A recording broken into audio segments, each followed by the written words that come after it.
You're going to be the team where MYM were fighting against to avoid that number 10 spot in the league where you get automatically relegated to the Challenger Series. So time is running out. They have to pick up some wins against the Gambit team with a sub. That might be your best bet. So we'll see how the picks and bans play out. There's Assassins that you talked about for Betsy. No Sivir becoming smaller and smaller. The interesting note about that Sivir is we're not particularly big fans of it. MrRalleZ on Sivir, he has played it 4 games.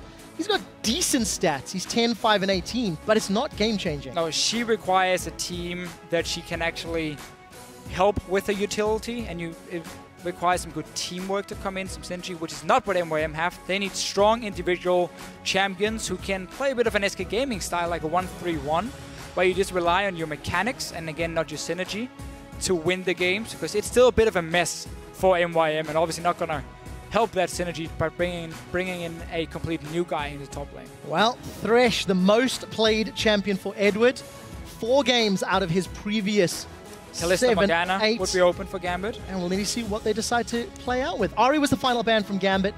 Insta-lock Xerath. First pick Xerath, a blind pick Xerath. It has not been particularly successful. No, but in this case here, you have 4 mid lane bans. And again, you have a new guy in the mid lane for Gambit. So this also to take it away from him and on to Kori, who's had some good games, but not really had any impact compared to what we saw last year. And actually not going for Kalista, despite it being open for Gambit here. So Pinoy wants to take that Graves away from his opponent. We touched on Diamondprox's Nidalee.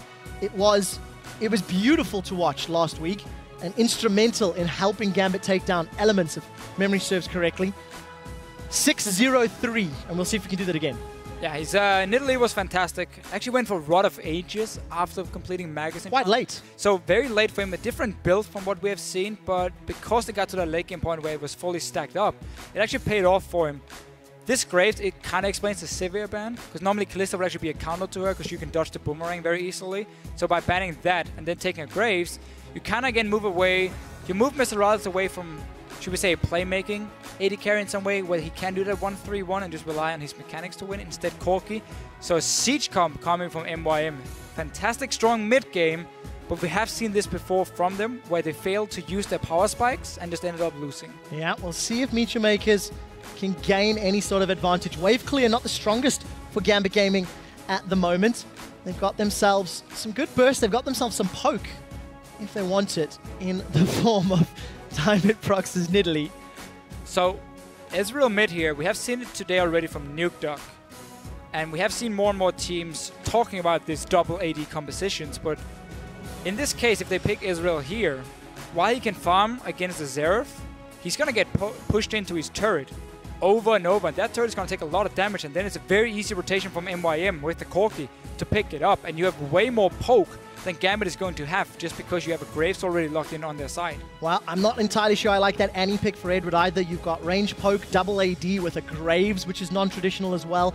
If you're going to go double AD, why not first pick the Corki? We'll see how this works out. MYM have rounded out their siege poke power with some hard engage and a very aggressive front line. The dive buddy combo of Rek'Sai Irelia is going to be very scary if MYM can get the very squishy side of Gambit behind. Yeah, keep in mind, there's 0 peel from Gambit.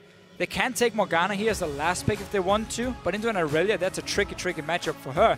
Would provide a Black Shield, which is enough to stop the ZC coming from a Leona Irelia combination onto, let's say, the Graves or the Ezreal. But MYM actually have a lot of options here. They can 1-3-1 with the Rek'Sai in one lane with his ulti, obviously Irelia the other one, and then you have that massive amount of AoE damage from the Corki Xerath, the long range poke, the wave clear in the mid lane to push down.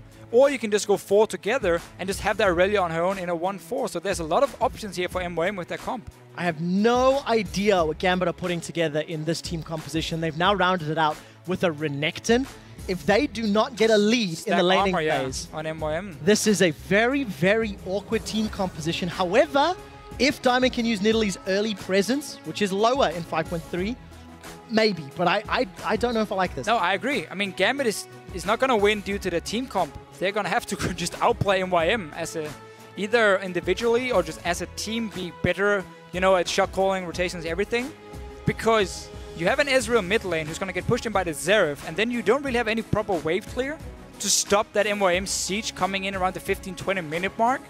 At the same time, you only engage, well, your main engage is going to come from Annie, so she's going to rely on having flash ready if you want to hit the backline of MYM. Otherwise, Leona and obviously the Irelia is just going to turn it around every single time. Dive the backline with 0 peel from Gambit and just pick off a squishy target, because Nidalee, Ezreal and Graves are all going to be easy targets for Irelia as long as she gets a good start to the game. We just caught a glimpse there of Leviathan. Last week when we spoke to him, he was saying that in the Gambit camp, their motto is it's a process.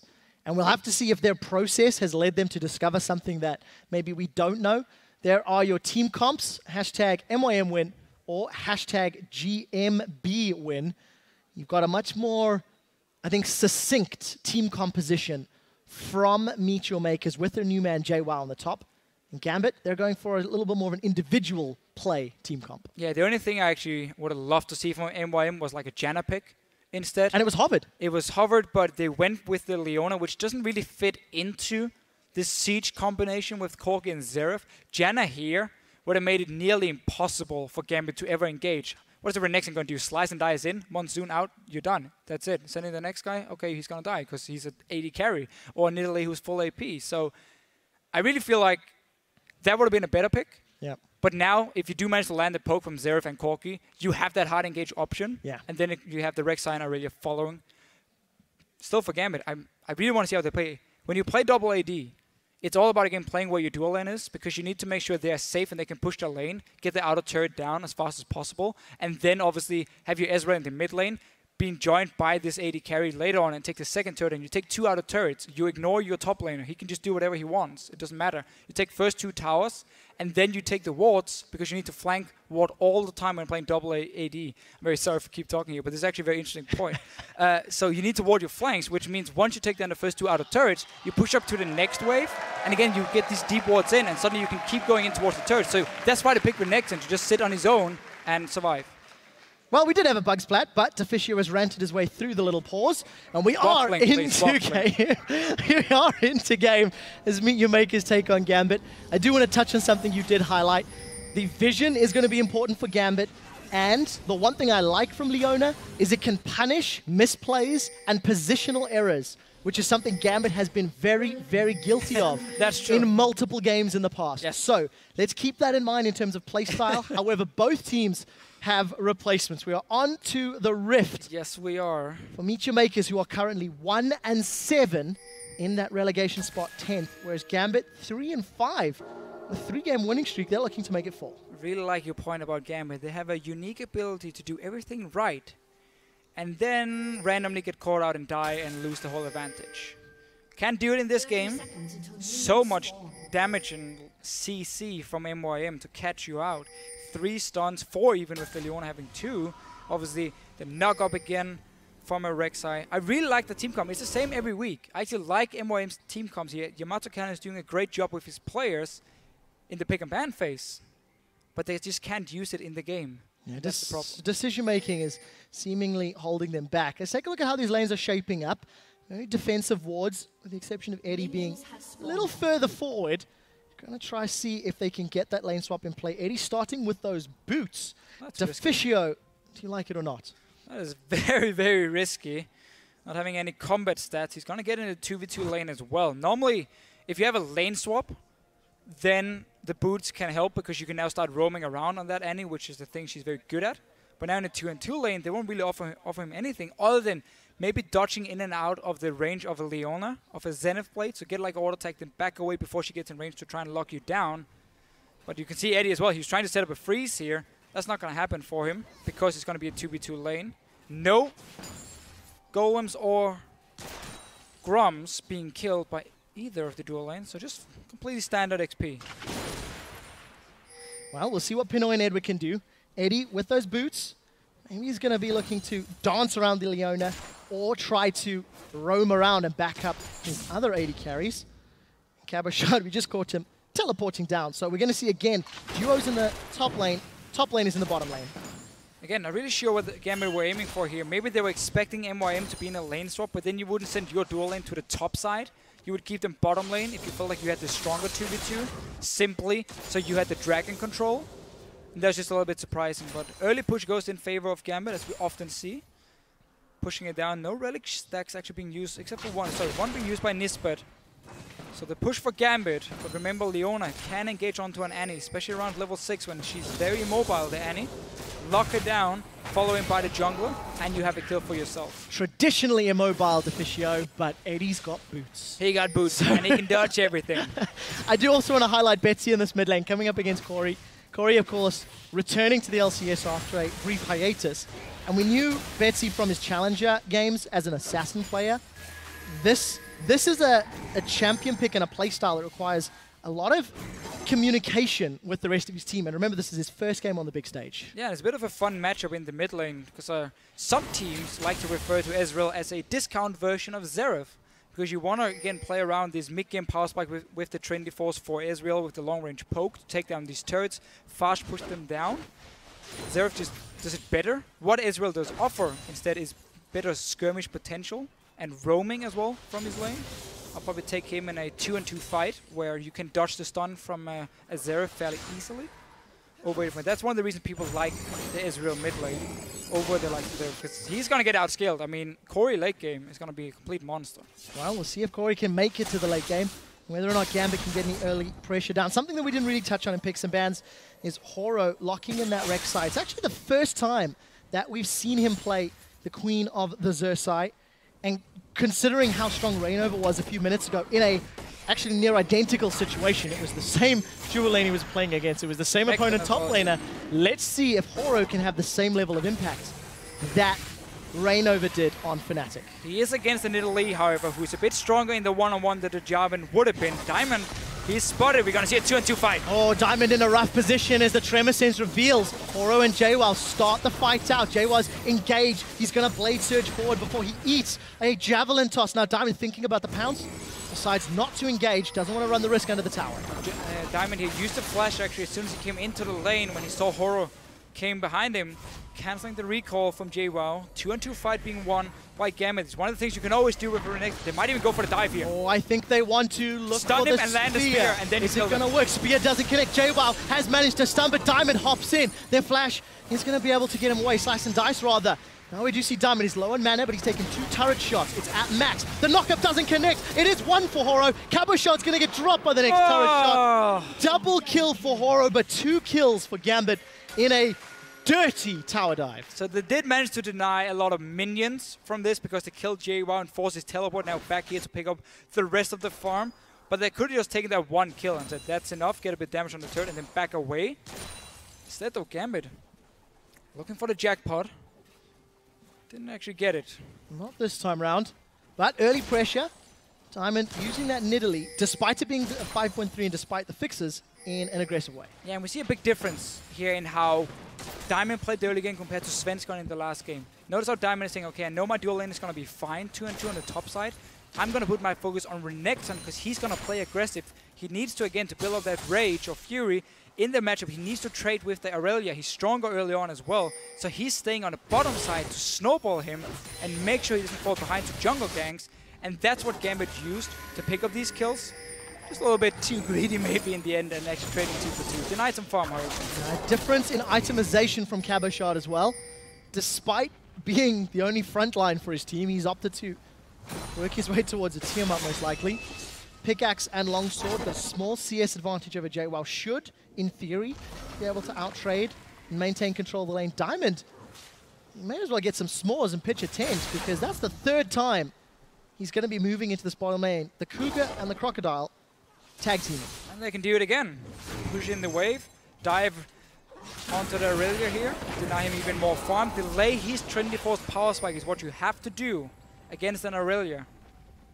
We have also when there's a Corki getting a Trinity Force, suddenly that becomes very scary because remember for Gambit here, you want to start fast pushing down turrets, and if you don't get a lead early on, if Irelia gets a Trinity Force and then a tank item by, let's say, the 25-minute mark, then she can just dive your backline every time. They're onto Eddie, they're on the top lane. Eddie cannot dance away from that Zenith Blade.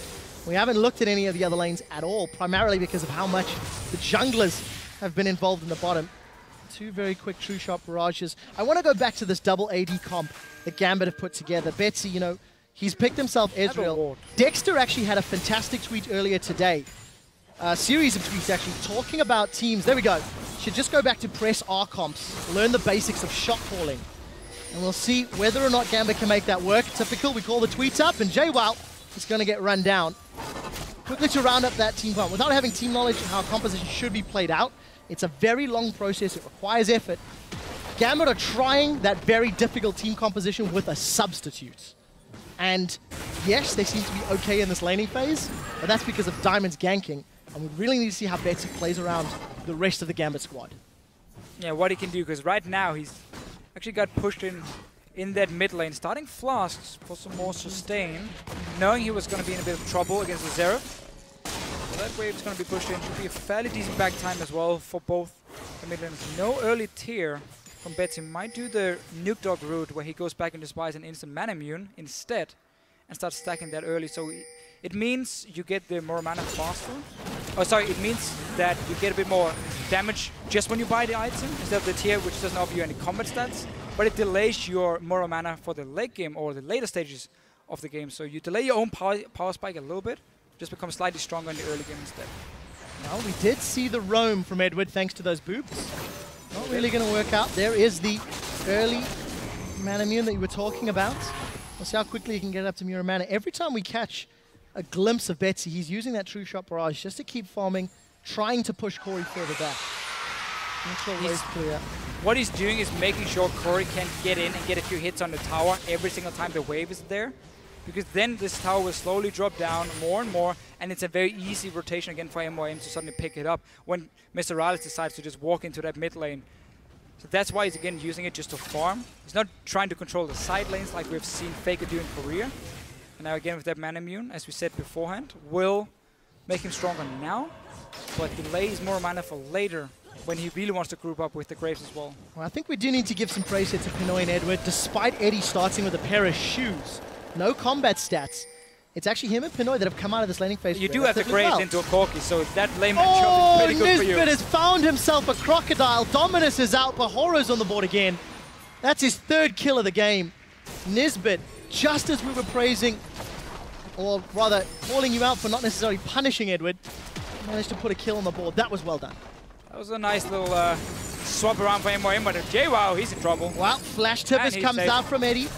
He's going to be forced to flash away, but Gambit have got themselves control of the tower. They will most likely lose this dragon in reply, as Betsy goes for a godlike steal, but there's no vision, so not even going to throw it out. We'll take a glimpse at that top tower in a moment. I think it should go down. So trading global gold for the dragon buff. Yeah, trading him here. Gambit is a team who doesn't care about dragons at all. They want to get global gold for themselves.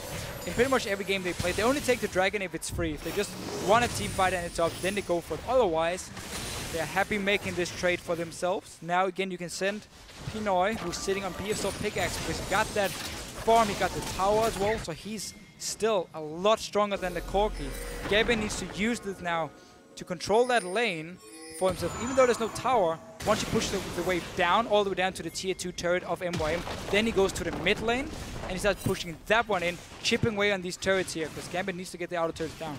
So Gambit gonna be trying to defend this bottom lane. Pinoy may be in trouble. Look at the pressure from the rest of MYM in that tri-bush. I saw Oro and Nisbeth. They're going to decide to not engage. Jwow's caught out. The pounce, the takedown. Jwaow putting damage onto Cabochard. Cabochard forced to flash away. It will be Irelia being dropped. And the tag team of the Crocodile Cougar with another kill on the board. Just keep ganking the lane with Cabochard. There's no wards for MYM to try and spot it. Horo, though, he wants to try and go for Eddie. He used the ulti down. They got him spotted, now cleared out the tunnel as well. Still staying around. It's going to be a risky dive if he goes for it. Yeah, that tower not going down is quite a big win for Gambit. Pinoy defending it by blowing his collateral, his buckshot, everything on MrRalleZ. And MYM, you know, we touched on the fact that their team comp can scale well, but they are starting to fall quite heavily behind. 2,000 gold. Let's see what Horo can do. He's going to get spotted out by the ward. I'm going to see him going in. Knockup lands onto Pinoy. The solar flare went way wide. It's Pinoy that's the one that's taking all the damage. Summon a heal from MrRalleZ. Slice and dice through minions, but a good stun from Nisbeth is going to prevent Cabochard from going further. And that's a very zombified Tibbers. Not able to find more targets. No, so early teleport from Cabochard. To try and cancel it. We're looking for more kills. So this means Gambit now needs to get control of this jungle on the bottom side with the 5 members.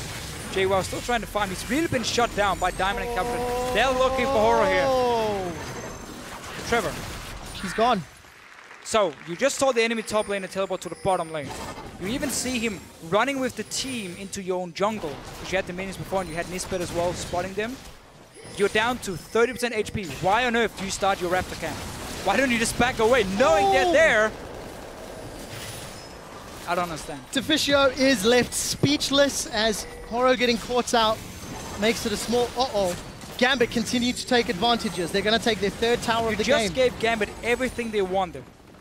Control of the bot lane, control of the jungle, and another turret for themselves. So this mid lane now is going to be the next target. And they can just group up again. 4 members have Cabochard sit. Well, he actually doesn't have teleport, so now 5 members in this case.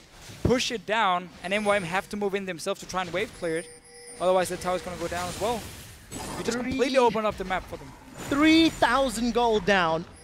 And some very, very questionable moves from MeetYourMakers. Nisbeth standing right in front of Gambit, despite the fact that his jungler just died a moment ago to Cabochard. Cabochard's Renekton got some damage, got some tankiness being built up, and working his way towards being a very scary-looking Renekton. You're going to see their Rod of Ages again on Diamond, so it makes him weaker now in the mid game, but then once he scales up fully towards the late game, that's where he's going to get the benefits from it. So it's a very unique build he's running. Nobody else is doing it. Everyone goes like full damage, try and be as strong as possible when you get to the mid game, like Magus, maybe early Void stuff coming in. But not for Diamond in this case with the Rod of Ages again.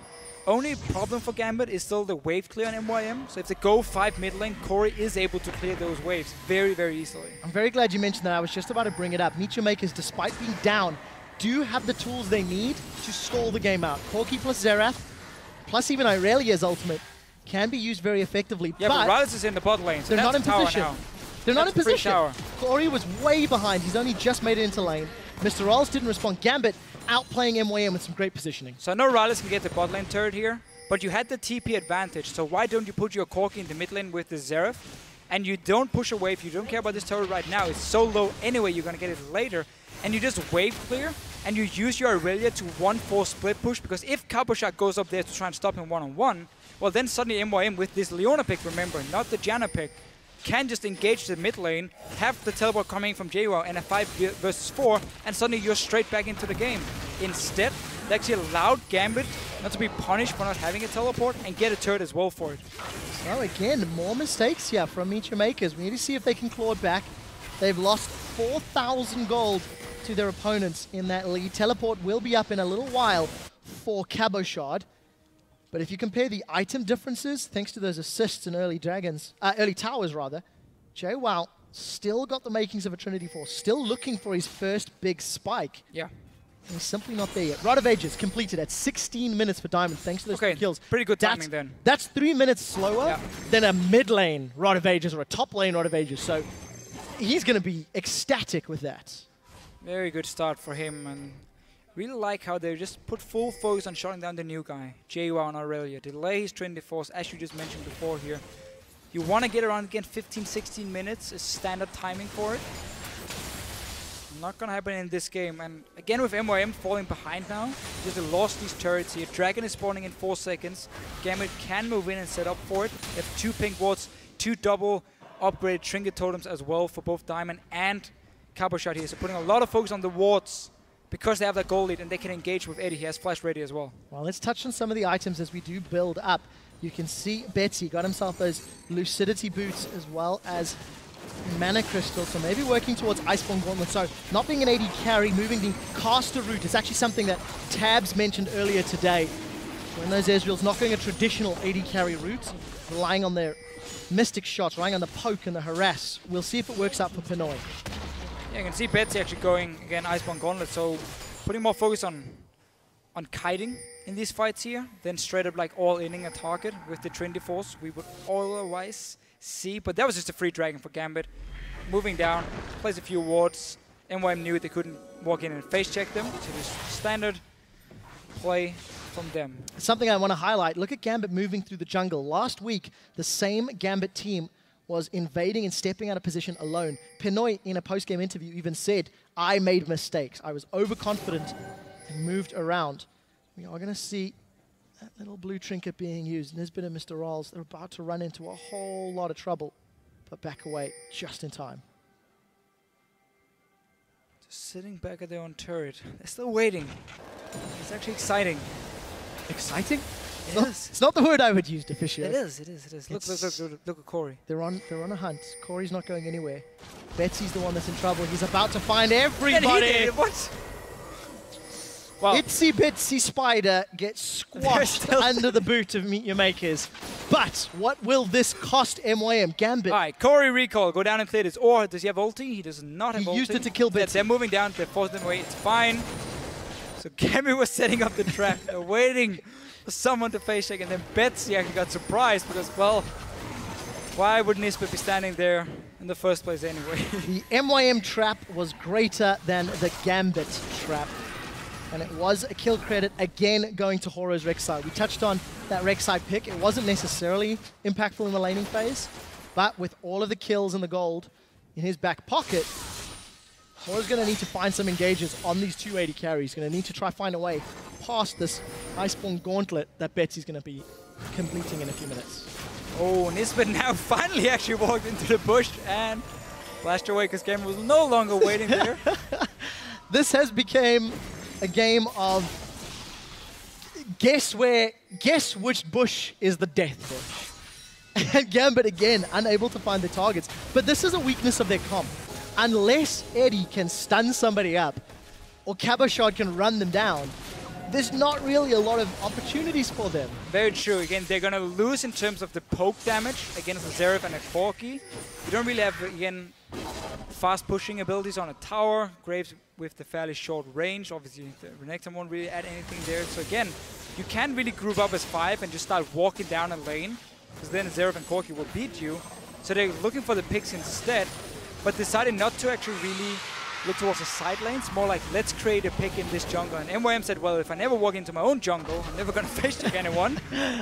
And it actually worked for them. They got killed for it. Bought a bit more time. The side lanes have been farmed nicely. There was a big wave for MrRalleZ before. Now Hori just needs to not be caught out. Well, we'll see if he does. That's a stun from Eddie. There's Moby Boots doing work. True shot barrage connects from Betsy. He predicts the movement. Ignite is ticking away. The jump is dodged. Here comes Cabochard. Dominus not ticking. Horo on 200 HP manages to escape. What can Gambit take from this? Dragon is not up. Baron is 1.5 miles away. Gambit really committed to that kill, unable to secure it. Flashes blown from 3 members of Gambit.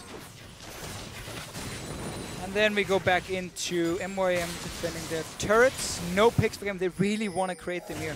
I just want to see them again. We talk about this so often. Take one lane and slow push it. Take one lane with your Renekton. Have the 3 or 4 other guys walking in the jungle like they actually did before off Gambit here. And then because it's the tier 2 turrets, MYM is forced to go back to base and like run past the inhibitor turrets if they want to go and defend these tier 2. If you have the entire jungle warded on the top side, between the top lane and the mid lane, that's why Gambit can actually sit and wait in a death bush and just have them face check them, or always lose the minions, or at least take damage on their turrets, the tier 2 ones in the top and mid, because they are so slow at moving around through their own base. That should be the play for Gambit here. Top and mid is your focus. Slow push to bottom lane. It's too far into the inhibitor anyway. And then you can create your picks. Well, let's see if they agree. Nomad's Medallion picked up for Eddie, working his way towards more engage. We do see the Iceborne Gauntlet completed for Betsy. So the kite and fight is there. And, you know, it's this weird mixture of all in from Eddie and sort of back off from Betsy. So I quite like Eddie going for full mobility on Annie. We have seen like tank Annie from Unlimited. Vander does it as well from time to time. So I like the mobility here because he's going to be the main engage. He's the only one who can actually start a fight. You're not going to be really too afraid of the Renekton. Well, you will be afraid, but you're going to see him coming at least. Going to be able to react to his engage, I suppose. One thing I do want to highlight is, you know, Diamond on this Nidalee. Another very strong performance where 22 minutes in, he's almost got a stacked Rod of Ages. You know, very positive impact in the early game. And he simply hasn't lived up to expectations this year on champions other than Nidalee. However, in the last few games, it feels like Diamond has found renewed vigor, renewed ability to impact the game, and it is helping Gambit. They've got this unique team comp. They're losing their lead a little bit, but they still have control Mostly. Because again, for Gambit here, they don't know how to break into the pace of MYM. And there's another death push, but don't have any sweepers available, so not going to be able to clear the vision out. Take a look at the vision on behalf of Gambit. The bottom half of the map is littered. It looks like a Christmas tree with all those lights. It's going to give them a dragon. That's great. But those wards itself, because you have to push all the way into this inhibitor turret, shouldn't be the tactic for Gambit. Instead, mid and top lane, we get back to it after. MYM here trying to take something because they knew that dragon was lost. I like this play, actually. Get an objective elsewhere while Gambit were basically doing dragon. The gold lead is decreasing. 1,700 gold in favor of Gambit. 4 towers to 3. So the outer turrets are all down on behalf of Gambit's side. And again, when we come to this pushing, we come to the play. MYM have got the wave clear they need. Exactly. So reset the game now for Gambit. Have that wave in the bottom lane, push back to them. Start again at the push. For 4 guys mid lane, Cabochard top lane. He's going to lose one-on-one to Jwaow at the moment. That's why, again, as long as you control the mid lane, you can just roam up to Jwaow if he stays overextended. So you force him now to back away, allowing Cabochard to push down the wave on the top side. You completely ward up around Baron and the blue buff of MYM.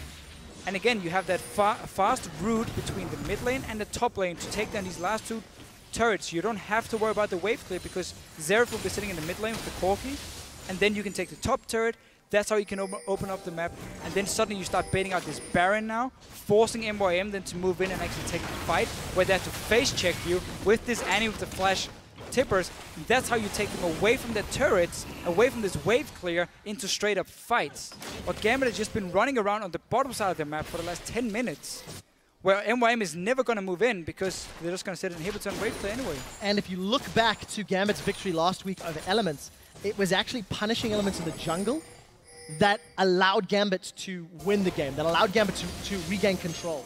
So if Gambit can find that same mixture with Nidalee leading the way, which is what Diamond did, throwing out those javelins from the side lane, running down his opponents, that could be the way they pull themselves back into it. We did see Pinoy pick up that Ghost Blade, play with the Rune King getting closer for MrRalleZ. That gold lead becoming next to insignificant.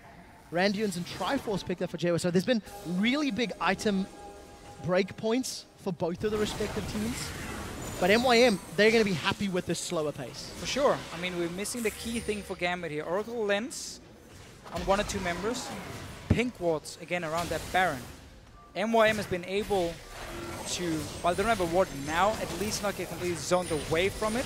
They have the Scrying Orb as well completed for MrRalleZ. And there's just been no threat from Gambit to actually start that Baron objective or push 2 lanes at once. So again, MYM has just been able to have that cannon of Xerath, place him in the middle of a lane and say, well, you're not going to get past this guy. Well, Pinoy couldn't even get into the lane. Took 1 Arcano Pulse and 2 shots of that right of the Arcane. He was forced back. But unfortunately for MYM, there's nothing to take from it. They did get vision into Gambit's jungle, so let's not completely underplay Kori's damage that he put out. And that's also something that you do have to give credit to Kori for. He has individually shown up.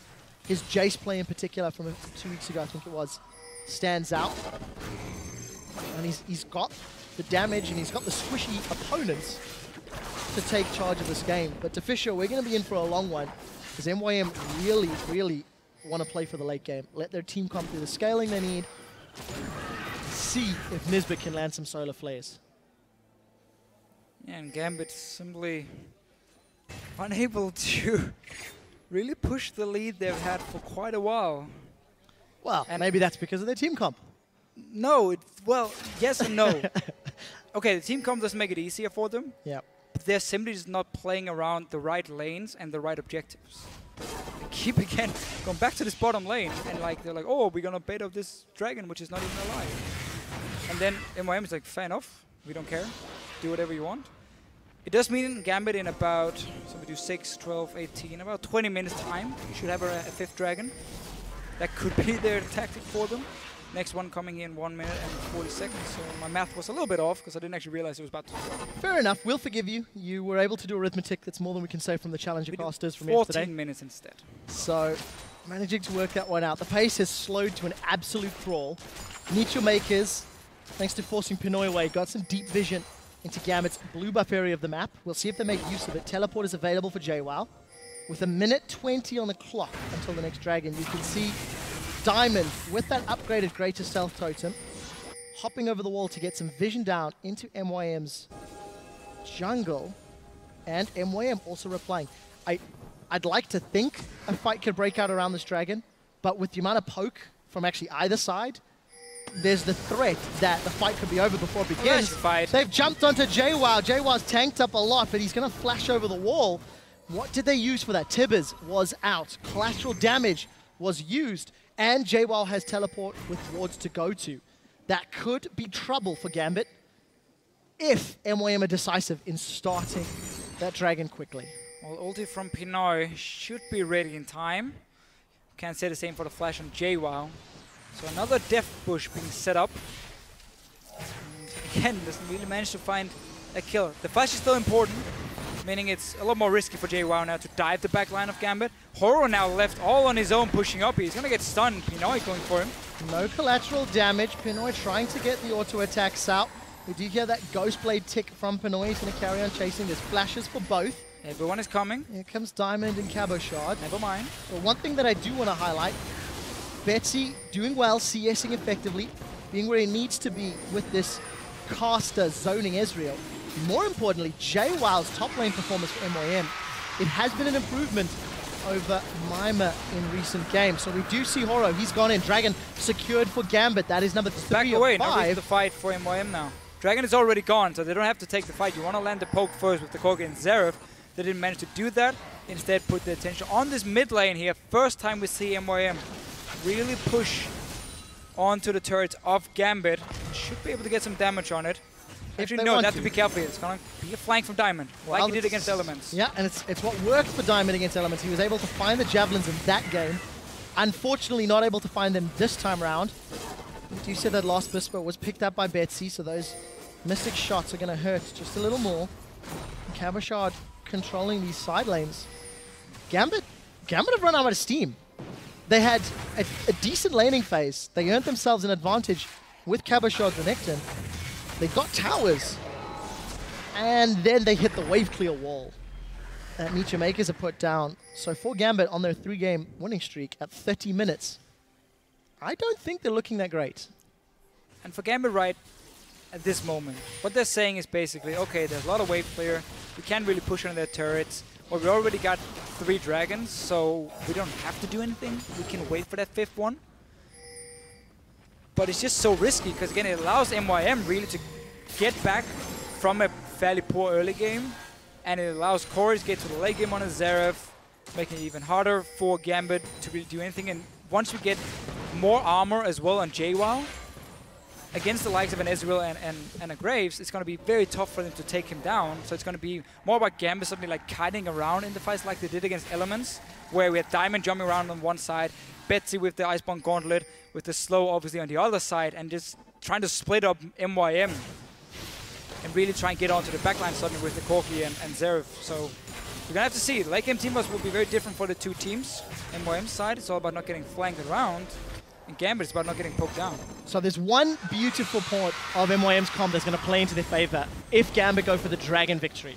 If Nisbeth can get a solar flare when Gambit are on Dragon 4 or Dragon 5, that could be game changing. But there's so much pressure on Nisbeth to lock members of Gambit down. The only benefit being, if Gambit are focusing on the objective, they have less opportunity to kite. They have less opportunity to move around. And Nisbeth's solar flares have been wide this game. Just a little bit. One of them actually hit, and that was a good one. But with 32 minutes in, they needed a little more. Danes take their time. It's not about what you do in the start of the game, Trevor Quickshot Henry.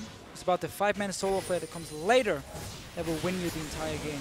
We will have to see in the late game. Elements were punished for a mistake against Giants in game 1 of the day. We'll see if Gambit or MeetYourMakers get punished, because the tools are there. So, Dragon should be spawning in the next 2 to 3 minutes. And that's going to be where we'll have more action. Jwaw's found Cabochard. And she's bailed pop. There's a lot of tankiness and a lot of trading back and forth. We do see Horo's caught out by Betsy and Pinoy. Now Jwaow, he decides he wants to fight. Eats a javelin toss. Jwaow, you've totally gone the wrong way. And Pinoy finds a kill. That was not WoW at all. Summon a heal forced out of Kori. Betsy is running Horo down. Mystic Shock goes wide. Solar Flare slows Betsy. Javelin from the background. That's a massive jump from Diamond. Two-man stun from Eddie. Gambit find 4 kills in quick succession. And they peel for Baron. Straight for the Baron itself. What just happened? I'm not sure what Jwaow was trying to do. I mean, he was setting up a flank, but as soon as he was spotted by Cabochard, he tried to like run away, and then he saw Diamond, he went back, and just a bit of a, I don't know. Deficio, the definition of a flank to me does not include running into 5 members. This is the worst guerrilla warfare tactic that I've ever seen.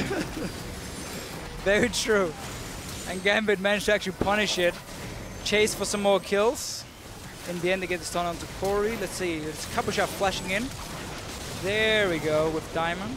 Deficio should have been a Baron as well. Diamond was such a good leap, pounce rather, in that Cougar form. 4 kills, a Baron. Did they get any towers from that one? Not just yet, but they have the ability to push those towers down. And Gambit have completely regained control. So even though they're Baron now, they still can't go 5-man and just push on 1 tower. So we're actually back to the same as before the Baron was picked up, where Gambit still has to control at least 2 lanes at once that are pushing down with the buffed up minions. Otherwise, MYM can wave clear it. You can maybe dive. There's no flash for Eddie, however, so it can be tough for him to land the tippers, or you can wait for the dragon. Or you can wait for the dragon. It's only a minute. 50 seconds for Gambit. Just pushing in a few of the waves. Let's see what they want to do here. Now they actually got the waves pushing at least in mid and top lane. That's it. Well, we'll see what Gambit decide to do. I know I keep quoting Leviathan. This is fine. But it's a process, and Gambit have taken 35 minutes and a Baron buff to start pushing. This is going to be a easily contested tower. First time they split up in 2 lanes and pushing down at the same time. Xerath, the immobile cannon, we can call him, wave clear machine, whatever, stuck in the mid lane. He's not there to defend the turret, and suddenly, yes, I know they had the Baron buff, but then Gambit actually cleared the last, or the top lane tier 2 turret for themselves, and now comes the harder part where you have to break into the base, where now you no longer have that movement advantage because you can just move easily from MYM's side between the inhibitors. So Dragon instead can be your target once Baron runs out. Let's see if Gambit agree with you. Baron still ticking away on the side of Gambit, around 1/3 of the time remaining. We did see Betsy get a little caught by that solar flare in the previous fight, but he single-handedly kept Horo super, super low. MYM sensing, sniffing, smelling Dragon number 4. And they're going to move into range. Diamond is way, way, way away from support. Way, way, way. Yeah, I got a bit committed into that one. I got trapped. But what I wanted to say is he didn't have the support of his team until this very second, as Gambit have now grouped up effectively. It's Pinoy that's out of position. Well, the 280 carries are sitting in the mid lane here, trying to poke each other a little bit. So this should be a Dragon again for Gambit. So MYM, they moved out there, try to land a bit of poke. Now back to their own base. No faith in a commitment, no calling. MYM just let that one happen despite being grouped up, despite Pinoy not being available. Maybe feeling way further behind than maybe they are. It is a 7,000 gold difference, so let's be fair, and a Baron buff. There's always going to be a difficult team fight. But again, they need Nisbeth to engage with the solar flare. MeetYourMakers need to catch someone from Gambit out and not let Gambit use this kite and fight team composition to their advantage. I don't even think we've seen them use the team comp to kite and fight. They haven't needed to. Haven't needed to, yeah. There's not really been any fights going on. Just a lot of lanes being pushed down now and a lot of dragons being killed. Poor dragons. Nisbeth actually onto the diamond here. Can they? No solar flare available, so Nisbeth not going to be able to. It's Gambit that turn it around. Horo's getting chunked down. 2,500 HP still in his pocket. Solar flare now available for Nisbeth. Kori's out of mana now. So there goes a lot of the wave clear. I actually see him starting to recall. Okay, then he got the mana back from the ward. Well, that's back to wave clear. His favor. Going to use it to clear out those minions. Gambit with no more Baron buff, relying on the poke. But look at the side lanes, not under their control. Deficio, you have sung this song 1,000 times already. Gambit need to control more than one lane, and they're simply not doing it at this stage in time. Well, again, they're waiting for that mighty dragon number 5. before they need to do anything. So for MYM's side, once again, second time in this game, they're pushing away from their own territory, in towards Gambit's side. If they can create a pick, they can still win this game. Because Gambit has simply not been able to really close out the lead. And now we're going to get a team fight. That is a massive crocodile. Kori and Nisbeth caught out. Solar Flare hits nothing. Nisbeth needed to make that count. Eddie is going to be zoning away MYM, and that will cost him his life. Gambit secured 2 in reply for 1. What more can they take? MeetYourMakers in full retreat. Betsy arcane shift over the wall, looking for more targets. True Shot Barrage available, trying to snipe Nisbeth, not going to connect. Gambit should be able to get the tower. Get the turret here, and then either you can go to the bottom lane where there's a massive wave being built up, or you can just take this inhibitor as well. They need to break into the base of MYM now. Get 2 inhibitors for this. Then Gambit should be able to close out on the next push. Absolutely punishing MeetYourMakers' decision. MYM finally... all taking the base. Hey, I thought base gates only worked for your team. Gambit managing to show they can hop, skip, and jump through. Massive, massive minion wave. That's 2 siege cannons sitting with them in reply. Gambit secure the turret, decide not to commit. We do see the Zenith Blade. Pinoy is going to use that QSS to get away. Right to the Arcane, unable to find a kill. Betsy is going to be using the last of his mana, slows down Nisbeth. Solar Flare up in a moment didn't get the reset. Jwaow unable to find the target. Didn't manage to Shot kill the Barrage minion. in return. So Gambit get an inhibitor, they get 2 turrets. Was it 3 turrets actually? And they accelerate their Goldie to 10,000. Baron's up in a minute, Dragon's up soon. Let's see the fight again here. It's actually again MYM moving into the jungle of Gambit. It's a bit of a weird play because again you don't want to be caught here with a Xerath and a Corki. You want to sit and poke. So once the fight breaks out, Cabochard is a massive tank. He can just dive the backline all he wants. Great tipples from Eddie and fairly easy cleanup from Gambit, and this was basically all they needed. MYM to move away from their own turrets and into a fight. So 2 things to note. That is exactly how Gambit beat Elements last week, with Diamond from the sides flanking in the jungle with the help of Cabochard. Secondarily to that, Gambit are in the lead and winning because MeetYourMakers have simply not put a positive play on the map. They've simply not moved around. They've let Gambit have anything and everything they've wanted. And I want to go back to those Dexter tweets from 30-odd minutes ago. He was talking about how teams need to have a lot of communication, they need to understand how double AD comps work. And Gambit, yes, they're in the lead, but they've not pushed the side lanes. They've not been in control of the map. It's been nothing but the comps here for Gambit and MYM actually, except for MYM just pushing it down. That's a very one way of saying It's been a long game. It's been a long game. It's been a long game indeed. 41 minutes, 10,000 gold in the lead, 5 towers in the lead. An inhibitor, 4 dragons to 1. Gambit have got every single number in the green tick on their side of the map. 1 minute to dragon. I think they want it. That being Gambit. Well, of course. You got 4 dragons already. Why would you stop now? Get Baron, get Dragon, get the game. Baron, Dragon, and 3 inhibitors. Let's see. All right, of course, you have to go for complete domination. Yeah. Every objective, the dream. This is actually MYM's chance of coming back in this game. Not anymore. It's not Deficio. MYM have got destroyed. Nisbeth with the late solar flare. They're in full retreat. Oro is out. Nisbeth is out. Gambit looking for more. MrRalleZ got no mana. Mystic Shot does not manage to connect. Betsy flashes. Does get the second. Last tick of mana working out to get MrRalleZ. Betsy continues the chase. Diamond is now running down Kori. He pounces in. Doesn't find a target. Kori sidesteps the stun. Betsy eats the missile barrage. Gambit have peeled away. They don't want the dragon. That's a 2-man stun from Eddie. Gambit are going to look for the Nexus. They've got the minions in the top and the bottom wave as well as the middle wave. And they are going to lose Betsy, but it's not going to matter. 30 seconds, 50 seconds, 60-second death timers on the side of MeetYourMakers. And Gambit, it's not been pretty, but it's going to be a win. That's 4 games in a row for Gambit after losing their opening 5. I think it's very clear that they were just missing a bit of the shot calling here. Nick often provides. He's a very smart player, but a win is a win. You have a sub for this week as Nick is out sick. Gambit, while they can't be happy about the game itself, hey, 4 wins in a row now. Something else I do want to highlight as we got towards the end of the game there. Every member of Gambit had upgraded their trinkets, 3 of them with those greater stealth totems. Big smiles on the face of Gambit. They've turned their split around. 0 and 5 in the front half. 4-0 then to close out their first 9 games. They're no longer in that relegation zone, and it's MeetYourMakers have to somehow claw it back. Yeah. 1-8. Yeah, and again with Giants beating Elements, suddenly they have 3 wins on the board now. This makes it look nearly impossible for MYM with the way at least the games are going for them. And I was just looking at the player camps during the game. Nobody really talks, nobody smiles. Like, you can see this is a team who has a lot of problems, a lot of things they need to sort out. They tried to make a roster change, brought in Jwaow, kept again Mimer as an assistant coach to help out Yamato Cannon and the team. So they have a fairly good setup around them. But when it comes to in-game, it's just not working. It's just not working. There's no synergy, there's no...